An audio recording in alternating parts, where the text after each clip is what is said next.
हाय दोस्तों, आज मैं आपको एक कहानी बताने वाला हूँ। यह कहानी बच्चों के लिए है। इसमें एक्शन है, ड्रामा है, इमोशन है। और इस कहानी का नाम है केशव, विनाश की शुरुआत। केशव पुणे में रहता था। पढ़ाई के लिए 2020 में वो पुणे में आया था। वो इंजीनियरिंग में पढ़ता था। देखने में ठीक ठाक था। कसरत का बड़ा शौकीन था। पढ़ाई में भी अच्छा था। पुणे में उसकी जिंदगी आराम से कट रही थी। कॉलेज, हॉस्टल और जिम ऐसे उसका दिन गुजरता था। लेकिन यह कहानी केशव के जिंदगी में घटी एक अजीब घटना की है। 5 नवंबर 2021 को केशव अपने रूम पर अकेला था। सेमेस्टर की एग्जाम होने की वजह से बाकी सारे दोस्त अपने अपने गांव चले गए थे। केशव रूम पर रहकर आगे की पढ़ाई शुरू करना चाहता था। 5 नवंबर की सुबह नींद से जगने के बाद चाय बनाकर केशव जब गैलरी में आया, तब उसने देखा कि नीचे रास्ते पर अफरा-तफरी मची हुई है। साथ की ही एक बिल्डिंग के नीचे लोग गाड़ियों में सामान भरकर चले जा रहे हैं। केशव को पहले कुछ भी समझ नहीं आया और उसने बिल्डिंग के नीचे उतरना शुरू कर दिया। लेकिन उतरते वक्त उसकी नज़र एक रूम में शुरू टीवी पर पड़ी। टीवी पर न्यूज़ शुरू थी और एंकर कुछ वीडियो क्लिप्स दिखा रहा था। वह वीडियो भारत के कुछ शहरों और गांवों के थे। उसमें 2 वीडियो पुणे के थे। पहले वीडियो में एक पेशेंट डॉक्टर के गले पर काट रहा था और दूसरे वीडियो में 2 व्यक्ति जिनका चेहरा खून से रंगा हुआ था, एक औरत को बीच रास्ते में गिराकर उसका मांस अपने दांतों से चबा रहे थे। केशव वहीं पर उस रूम के सामने सर पर हाथ रखकर बैठ गया और उसने देखी हुई कुछ फिल्में उसके आंखों के सामने से गुजर गई। ज़ॉम्बीज़ नाम के इंसानी पशु लोगों का मांस तोड़कर खाते हुए फिल्मी सीन उसके आंखों के सामने आ गए। टीवी पर एंकर बता रहा था कि कोविड-19 के वायरस ने खुद को म्यूटेट कर लिया है और वो लोगों को ज़ॉम्बीज़ में बदल रहा है। और यही ज़ॉम्बीज़ आगे इस वायरस को फैला रहे हैं। नीचे पहुंचते ही वो ज्यादा डर गया, क्योंकि पुलिस वाले भी भाग रहे थे। केशव जल्द ही अपने फ्लैट में चला गया। आगे क्या करना चाहिए यह समझ नहीं आने की वजह से उसने सारा दिन फ्लैट में ही गुजार दिया। अगले दिन सुबह जब केशव उठा तब उसे बहुत तेज भूख लगी हुई थी। उसने गैलरी से नीचे देखा और उसे रास्ते पर कोई नहीं दिखा। आसपास के घर खाली हो चुके थे। कुछ देर सोचने के बाद उसने पुणे से बाहर निकलने का निर्णय ले लिया और वो अपना बैकपैक भरकर निकल पड़ा। टी-शर्ट, जैकेट, जीन्स और पीठ पर बैकपैक ऐसे वह निकल पड़ा। कल उसने घर फोन करने की कोशिश की थी, पर ना तो उसके घर वाले, ना ही गांव में उसके दोस्त उसका फोन उठा रहे थे।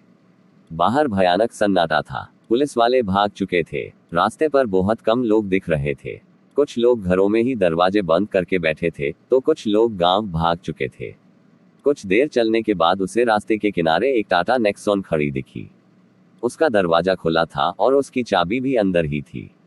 केशव गाड़ी में बैठ गया। उसने गाड़ी हाईवे पर ले ली और वह अपने गांव की तरफ चल पड़ा। अचानक उसका फोन बजने लगा। उसने फोन बाहर निकाला। गांव के उसके एक दोस्त का फोन था। फोन पर दोस्त की बात सुनते ही उसने गाड़ी का ब्रेक मारा और बीच रास्ते पर उसने गाड़ी रोक दी। माँ बाप के मौत की खबर उसे मिली थी। वायरस ने पूरे महाराष्ट्र को बर्बाद कर दिया था। केशव अपने माँ बाप का एक अकेला बेटा था। वही हाईवे के किनारे बैठकर वो रोने लगा। कुछ देर वो वहीं पर बैठ गया और सोचने लगा कि अब किसके लिए गांव जाओ और गांव जाकर करूँ तो करूँ क्या, क्योंकि इस वायरस ने सब गांवों और शहरों को बर्बाद कर दिया था। कुछ देर सोचने के बाद उसने पुणे में ही रुकने का निर्णय ले लिया। उसने गाड़ी वापस ले ली और एक बड़ी अपार्टमेंट के नीचे खड़ी कर दी। गाड़ी सही जगह पर पार्क करके वो अपार्टमेंट में ऊपर चढ़ने लगा। 6ठे मंजिल पर एक फ्लैट का दरवाजा खुला था। अंदर कोई नहीं है, यह देखकर वो वहीं रुक गया। वो एक आलीशान 4 BHK था। जब तक बाहर की स्थिति नहीं सुधरती और सरकार कुछ मदद नहीं भेजती, तब तक उसने वहीं रुकने का निर्णय ले लिया। टीवी शुरू करने के बाद उसे पता चला कि इस वायरस ने सबसे ज्यादा नुकसान महाराष्ट्र को ही पहुंचाया है। बाकी के राज्यों में भी केसेस देखे गए हैं, लेकिन महाराष्ट्र की तरह वो पूरी तरह से बर्बाद नहीं हुए थे। महाराष्ट्र के सारे बॉर्डर बंद कर दिए हैं, सारी फ्लाइट्स कैंसिल कर दी गई है। लोगों को चेक करके ही महाराष्ट्र के बाहर छोड़ रहे हैं। उसे बहुत ज्यादा भूख लगी थी। किचन में जो मिला वो उसने खा लिया। वह पूरा दिन उसने अपने माँ बाप की मौत के दुख में बिता दिया। अगले दिन सुबह भी बाहर की हालत और ज्यादा गंभीर हो चुकी थी। कुछ ज़ॉम्बीज़ रास्ते पर चलते दिखाई दे रहे थे। केशव ने पूरे 8 दिन उस फ्लैट में बिता दिए। पुणे में आर्मी और एयरफोर्स के जो बेस थे, वहां जाने का निर्णय उसने लिया। पूरी सावधानी के साथ उसने गाड़ी बिल्डिंग के बाहर निकाली। रास्ते पर चल रहे कुछ ज़ॉम्बीज़ पर उसने गाड़ी चढ़ा दी। जैसे तैसे करके वो एक आर्मी बेस पर पहुंचा, लेकिन वहां भी वायरस ने सब कुछ बर्बाद कर दिया था। कहीं पर आग लगी थी तो कहीं पर आर्मी के यूनिफॉर्म में ज़ॉम्बीज़ घूम रहे थे। केशव अंदर गया। वहीं पर एक रूम में केशव को 2 ग्लॉक पिस्टल और एक M4 गन मिली। पिस्टल की 10 मैगजीन और M4 की 7 मैगजीन उसे मिली। खुद की सुरक्षा के लिए इसका इस्तेमाल करने के लिए उसने वो चीजें अपने पास रखी। पास ही पड़े एक जवान का आर्मर जैकेट उसने पहन लिया। दोनों पिस्टल जैकेट पर लगा दी। अपना बैकपैक पीठ पर पहन लिया और M4 हाथ में ले ली। बाहर खड़ी एक आर्मी की जीप में कुछ और हथियार भरकर वो निकल पड़ा। रास्ते पर कुछ ज़ॉम्बीज़ घूम रहे थे, उन्हें उड़ाकर वो आगे निकल गया। आगे एक चौराहे पर एक लड़की ज़ॉम्बी से अपनी जान बचाकर भागती हुई उससे दिखी। जीन्स, टी शर्ट और गर्मी का स्वेटर उसने पहना था। भागते भागते वो एक बिल्डिंग में घुस गई। उसके पीछे ज़ॉम्बीज़ भी उस बिल्डिंग में घुस गए। केशव ने गाड़ी रोक दी और वो भी हाथ में एक पिस्टल लेके उस बिल्डिंग में घुस गया। वह एक 11 मंजिला इमारत थी। ऊपर जाते वक्त तीसरे मंजिल पर ही उसे एक ज़ॉम्बीज़ मिल गया। उसने अपनी पिस्टल उस ज़ॉम्बीज़ पर तान दी और गोली चला दी। ज़ॉम्बीज़ के नाक के पास वह गोली लगी। सीढ़ियों के ग्रिल के ऊपर से वो सीधे नीचे ग्राउंड फ्लोर पे गिर गया। आगे 6ठी मंजिल का दरवाजा खोलते ही 3 ज़ॉम्बीज़ ने उस पर हमला कर दिया। उसने पूरी पिस्टल उन ज़ॉम्बीज़ पर खाली कर दी। तीनों ज़ॉम्बीज़ उसके पैर पर गिर गए। खुद को संभाल न पाने की वजह से वो भी नीचे गिर गया। जल्द ही उठकर उसने उस लड़की को आवाज देना शुरू कर दिया। उसकी आवाज सुनकर उस लड़की ने 8वें मंजिल से नीचे देखा और उसे ऊपर बुला लिया और केशव 8वीं मंजिल पर पहुंच गया। वो लिफ्ट में छिपी थी। क्या तुम ठीक हो? हाँ, पर क्या वो ज़ॉम्बीज़ चले गए? केशव ने अपने हाथ में पकड़ी पिस्टल उसे दिखाई और कहा, मैंने उन्हें मार दिया। तुम्हारा नाम क्या है? काजल। मेरा नाम केशव है। तुम कहाँ रहती हो? तुम्हारे घर वाले कहाँ है? मैं पुणे में ही रहती हूँ। 2 दिन पहले मेरी पूरी फैमिली इस वायरस से इन्फेक्ट हो गई। तब से मैं अपनी जान बचाकर भाग रही हूँ। रात होने वाली है। रात को बाहर घूमना खतरनाक है। हमें जल्द से जल्द रहने के लिए कोई जगह ढूंढनी होगी। और दोनों वहां से निकल गए। बिल्डिंग के नीचे उतरकर जीप में बैठ गए और रहने के लिए जगह ढूंढना शुरू कर दिया। आसमान में आर्मी का हेलीकॉप्टर घूम रहा था, लेकिन नीचे उतरकर लोगों को बचाने की उनकी हिम्मत नहीं हो रही थी, क्योंकि सरकार की अनुमति नहीं थी। गाड़ी से जाते वक्त एक छोटी लड़की उन्हें बस स्टॉप पर बैठी दिखी। 8-10 साल की होगी। गाड़ी रोककर केशव उससे ले आया। उस लड़की को पूछने पर केशव को पता चला कि उसका नाम साक्षी है। कुछ दिनों पहले वो पार्क में खेल रही थी। जब वो घर वापस गई तब उसे घर में कोई नहीं मिला। कुछ दिन घर में रहने के बाद आज वो बस स्टॉप पर आकर बैठ गई। काजल ने उसे उठाकर गाड़ी के पिछली सीट पर बैठा दिया। थोड़ा आगे जाने के बाद उन्हें एक विला दिखी। विला के चारों ओर 7 फीट की दीवारें थी। गाड़ी अंदर लेकर खड़ी कर दी। केशव ने गेट बंद कर दिया और तीनों घर के अंदर चले गए। घर में कोई नहीं है यह देखकर सारे दरवाजे खिड़कियां बंद कर दी। किचन में जो भी मिला वह उन्होंने खा लिया। टीवी शुरू करते ही उन्हें पता चला कि यह वायरस पूरी दुनिया में फैल चुका है। दुनिया का हर एक देश इसकी वजह से बर्बाद हो चुका है। जान बचाने के लिए लोग महफूज जगह भाग रहे हैं। अब आगे मदद के लिए कोई आएगा, इसकी आशा केशव ने छोड़ दी और तीनों सो गए। अगली सुबह उठकर उन्होंने नाश्ता कर लिया। कुछ देर बाद उन्हें दरवाजे के बाहर से कुछ गुर्राने की आवाज आने लगी। केशव ने सबको खबरदार कर दिया और हाथ में पिस्टल लेकर उसने दरवाजा खोल दिया। दरवाजे के बाहर एक ज़ॉम्बी खड़ा था। ज़ॉम्बी केशव पर हमला करता उसी वक्त केशव ने उस पर गोली चला दी। वह ज़ॉम्बी वहीं पर गिर गया। दाहिने तरफ से कुछ आवाज आ रही थी। केशव ने जब वहां देखा तो उससे पता चला कि 2 ज़ॉम्बीज़ वहां पर खड़े हैं।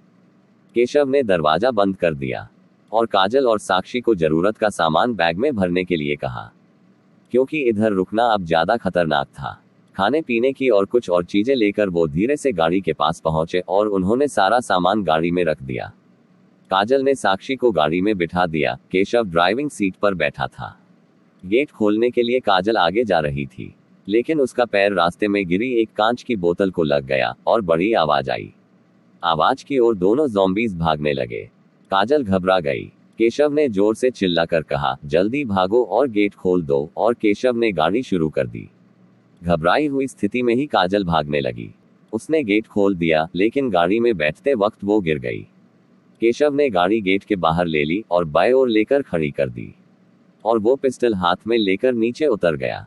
उसने देखा कि काजल नीचे गिरी है और 2 ज़ॉम्बीज उससे 20 फीट की दूरी पर है। केशव ने गोलियां चलाई और एक ज़ॉम्बी को वहीं पर गिरा दिया, लेकिन उसके पिस्टल की गोलियां खत्म हो गई। जोर से गिरने की वजह से काजल को पैर में बहुत दर्द हो रहा था, वो उठ नहीं पा रही थी, और दूसरा ज़ॉम्बी उसके पास पहुंच गया था। केशव भी अब तक काजल के पास पहुंच चुका था। केशव ने पीठ की M4 निकाली और ज़ॉम्बी के बाएं कान पर वार किया। ज़ॉम्बी बाजू में गिर गया, लेकिन अभी तक वो मरा नहीं था। केशव ने जल्द ही M4 घुमाई और सारी मैगजीन ज़ॉम्बी के सर में खाली कर दी। घबराए हुए चेहरे से साक्षी सब कुछ देख रही थी। केशव ने काजल को उठाया और दोनों गाड़ी में जाकर बैठ गए।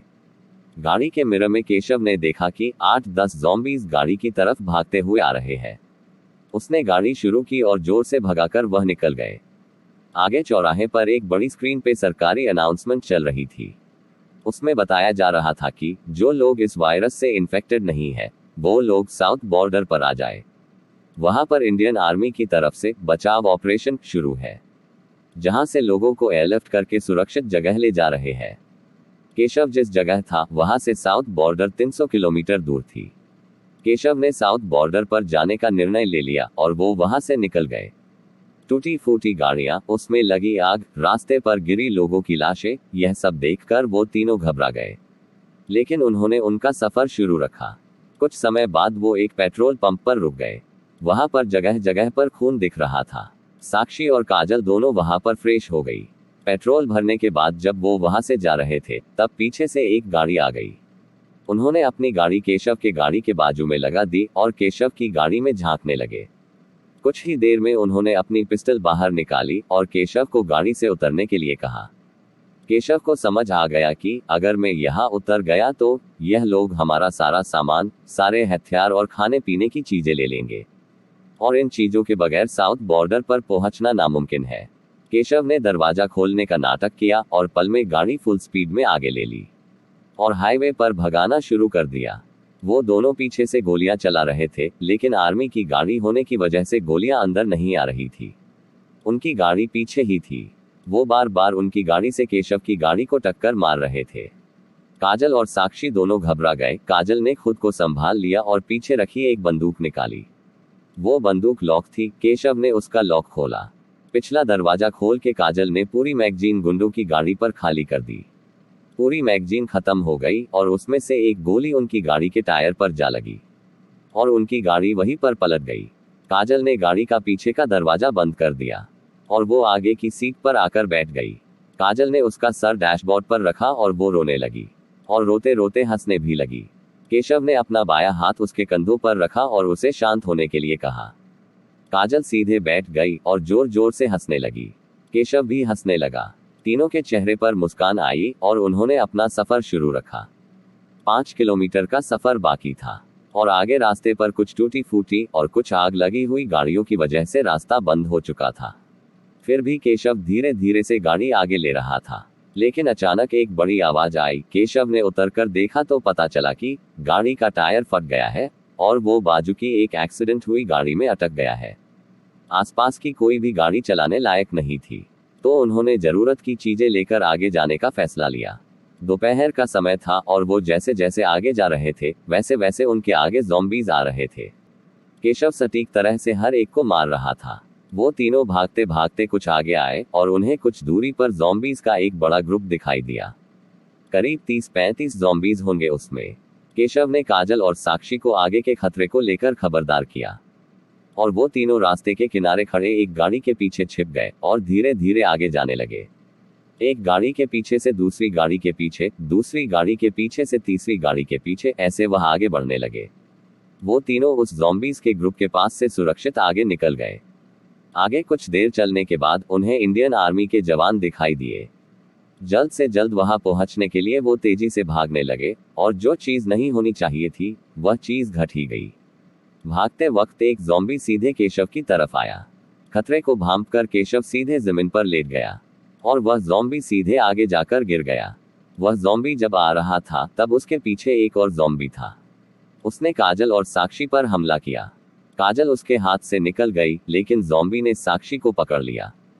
केशव ने ज़ॉम्बी को मारने के लिए उस पर M4 तान ली, मगर काजल बीच में थी इसलिए वो गोली नहीं चला पाया। उठकर साइड में होकर केशव ने ज़ॉम्बी को मार डाला, लेकिन तब तक उसने साक्षी के गले पर काट लिया था। रास्ते के किनारे पड़ा हुआ ज़ॉम्बी जो केशव पर हमला कर रहा था, उसे भी केशव ने मार दिया। साक्षी बेहोश होकर गिर गई थी। काजल उसे उठाने की कोशिश कर रही थी।